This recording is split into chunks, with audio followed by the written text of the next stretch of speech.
तो आज हमारे सामने कुछ हाथ से लिखे हुए नोट्स हैं और ये कहानी बताते हैं 20वीं सदी के शायद सबसे बड़े ड्रामे की, सोवियत संघ का बनना, उसका बिखरना और उसके बाद की दुनिया। और ये कहानी शुरू होती है एक दीवार से, एक ऐसी दीवार जो सिर्फ ईंट पत्थर की नहीं थी, बल्कि मतलब दो दुनियाओं, दो विचारधाराओं के बीच खींची एक लकीर थी। बिल्कुल। और ये दीवार इस कहानी का एक बहुत ही सही शुरुआती पॉइंट है, क्योंकि जब हम ये समझने की कोशिश करते हैं कि एक सुपर पावर जो आधी दुनिया पे असर डालती थी, वो ताश के पत्तों की तरह कैसे बिखर गई, हाँ। तो उसका सिरा कहीं ना कहीं इसी दीवार से जुड़ता है। ये सिर्फ एक घटना नहीं थी, बल्कि सालों से अंदर ही अंदर जो कुछ पक रहा था, ये उसका नतीजा थी। तो चलिए इसी दीवार से शुरू करते हैं, बर्लिन की दीवार। इन नोट्स में लिखा है कि ये 1961 में बनी थी, करीब 150 किलोमीटर लंबी, और 28 साल तक खड़ी रही। 28 साल। और इसे शीत युद्ध का सबसे बड़ा प्रतीक कहा जाता है। प्रतीक तो थी ही। और प्रतीक भी कैसा?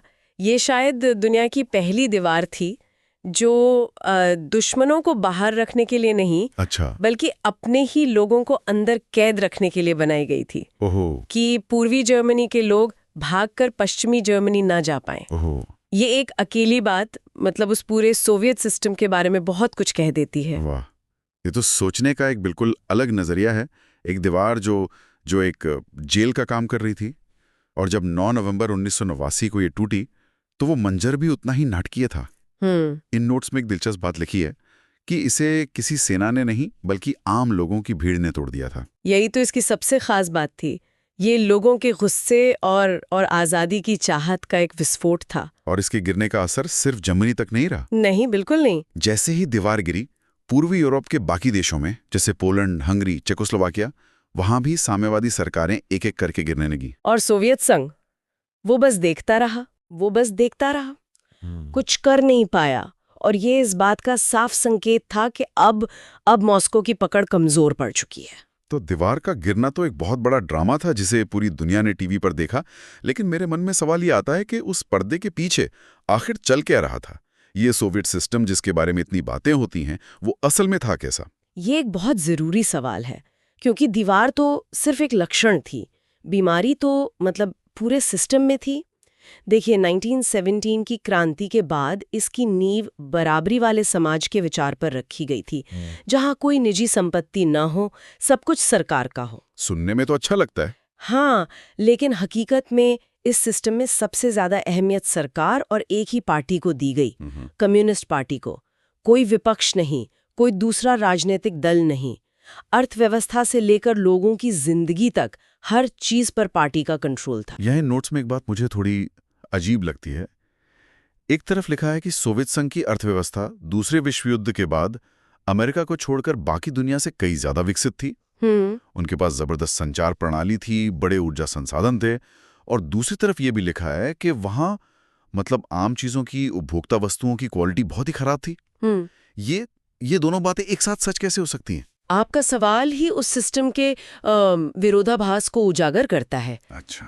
ऐसा इसलिए था क्योंकि सोवियत अर्थव्यवस्था का पूरा जोर भारी उद्योगों पर था, सैन्य साजो सामान और परमाणु हथियारों पर था। अच्छा। वो अंतरिक्ष में सैटेलाइट भेज सकते थे, दुनिया के सबसे खतरनाक टैंक बना सकते थे, लेकिन एक अच्छी जीन्स या एक भरोसेमंद टोस्टर नहीं बना पाते थे, क्योंकि कोई कंपटीशन ही नहीं था। जो सरकार ने बना दिया वही आपको खरीदना है। लोगों की जरूरतों से सिस्टम का कोई लेना देना नहीं था। बिल्कुल नहीं। उसका मकसद सिर्फ अमेरिका से सैन्य होड़ करना था। तो सारा ध्यान बाहर की दुनिया पर था, घर के अंदर क्या हो रहा है इसकी परवाह नहीं थी। और जब लोगों को अपनी राय रखने की आजादी ना हो, तो वो अपनी नाराजगी कैसे दिखाते होंगे? उस दौर में लोग अपनी भड़ास चुटकुलों और कार्टूनों के जरिए निकालते थे। अभिव्यक्ति की आजादी तो थी नहीं। एक मशहूर चुटकुला था उस वक्त का। बताइए। एक आदमी सड़क पर चिल्लाता है, हमारा नेता एक मूर्ख है, उसे 20 साल की सजा होती है। 5 साल नेता का अपमान करने के लिए और 15 साल एक सरकारी रहस्य उजागर करने के लिए। अरे वाह, ये तो कमाल है। एक चुटकुले में पूरे सिस्टम की सच्चाई बता दी। इन नोट्स में एक और बड़ी बात पे जोर दिया गया है, रूस का दबदबा। सोवियत संघ तो 15 अलग-अलग गणराज्यों से मिलकर बना था, लेकिन हर मामले में चलती सिर्फ रूस की थी। हाँ, और यही उपेक्षा और दमन की भावना बाद में सोवियत संघ के टूटने की एक बहुत बड़ी वजह बनी। बाहर से तो सब एकजुट दिखता था, लेकिन अंदर अंदर यूक्रेन, जॉर्जिया, बाल्टिक देशों जैसे कई गणराज्यों में अपनी भाषा, संस्कृति, अपनी पहचान को लेकर एक गुस्सा पनप रहा था। वो बस मौके का इंतजार कर रहा था। तो सिस्टम अंदर से खोखला हो रहा था, लोगों में गुस्सा था, अर्थव्यवस्था लड़खड़ा रही थी। वो कौन सी आखिरी वजह थी जिसने इस पूरे ढांचे को गिरा दिया? वजह कई थीं। एक तो जैसा हमने बात की, अर्थव्यवस्था का ठहराव। 1970 के दशक के अंत तक हालत ये हो गई थी कि खाने पीने की चीजों का आयात हर साल बढ़ता जा रहा था। फिर 1979 में अफगानिस्तान में सोवियत दखल-अंदाजी, ये एक बहुत बड़ी गलती साबित हुई। ये उनका वियतनाम बन गया। इसमें बेहिसाब पैसा और सैनिक बर्बाद हुए, जिससे सोवियत सिस्टम की कमरी टूट गई। और फिर 1985 में एक नया नेता आया जिसने सब कुछ बदलने की कोशिश की, मिखाइल गोर्बाचेव। इन नोट्स में उनके सुधारों का जिक्र है, लेकिन लगता है कि उनकी कोशिशों का नतीजा उनकी उम्मीदों से बिल्कुल उल्टा निकला। बिल्कुल।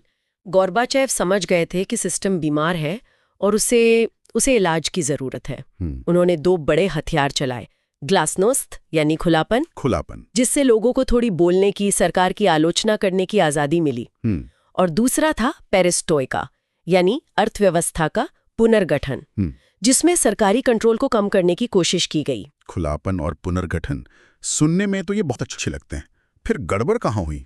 गड़बड़ ये हुई कि उन्होंने शायद ये नहीं सोचा था कि सालों से चुप लोगों को जब जबान मिलेगी तो वे सिर्फ धन्यवाद नहीं कहेंगे, वो सवाल भी पूछेंगे और अपनी आजादी की मांग भी करेंगे। सही बात है। जैसे ही लोगों को थोड़ी सी आजादी में ही उनकी उम्मीदें आसमान छूने लगी।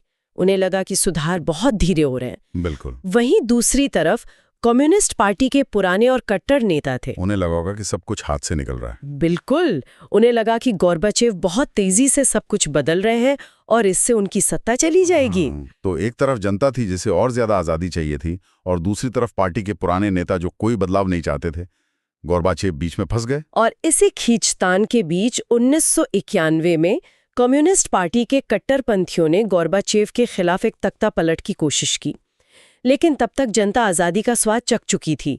लोग सड़कों पर उतर आए और इस तख्ता पलट का हीरो बनकर उभरा एक और नेता, बोरिस येल्त्सिन। हाँ। येल्त्सिन ने तख्ता पलट को नाकाम कर दिया और इसके बाद सोवियत संघ की सत्ता का केंद्र मॉस्को से खिसककर इन 15 गणराज्यों की तरफ चला गया। और फिर दिसंबर 1991 में येल्त्सिन के नेतृत्व में रूस, यूक्रेन और बेलारूस ने ऐलान कर दिया कि सोवियत संघ अब खत्म हो चुका है। तो देखा जाए तो राष्ट्रवाद की जो भावना दबी हुई थी, वो आखिरी और सबसे जोरदार वजह साबित हुई। हाँ, कह सकते हैं कि गोर्बाचेव ने जो खिड़की खोली थी, लोग उससे बाहर निकल के भाग गए। उन्होंने सुधार की कोशिश की, लेकिन इमारत इतनी जर्जर हो चुकी थी कि थोड़ा सा हिलाने पर ही वो ढह गई। तो पुराना सिस्टम तो ढह गया, लेकिन उसके मलबे पर एक नई दुनिया बनाना शायद उससे भी ज्यादा मुश्किल काम था। इन नोट्स में एक बहुत ही नाटकीय शब्द का इस्तेमाल किया गया है, शॉक थेरेपी। ये क्या था? शॉक थेरेपी विश्व बैंक और अंतर्राष्ट्रीय मुद्रा कोष यानी IMF का सुझाया हुआ एक मॉडल था। इसका मतलब था कि साम्यवाद से पूंजीवाद की तरफ जो बदलाव लाना है, वो धीरे धीरे नहीं, बल्कि एक झटके में। हाँ, एक झटके में रातों रात लाया जाए। पुराने ढांचे से पूरी तरह छुटकारा पाकर एकदम से मुक्त बाजार, निजीकरण और खुले व्यापार को अपना लिया जाए। शॉक थेरेपी मतलब इलाज एक झटके में। वहाँ इन नोट्स में एक लाइन कोट की गई है, इतिहास की सबसे बड़ी गराज सेल।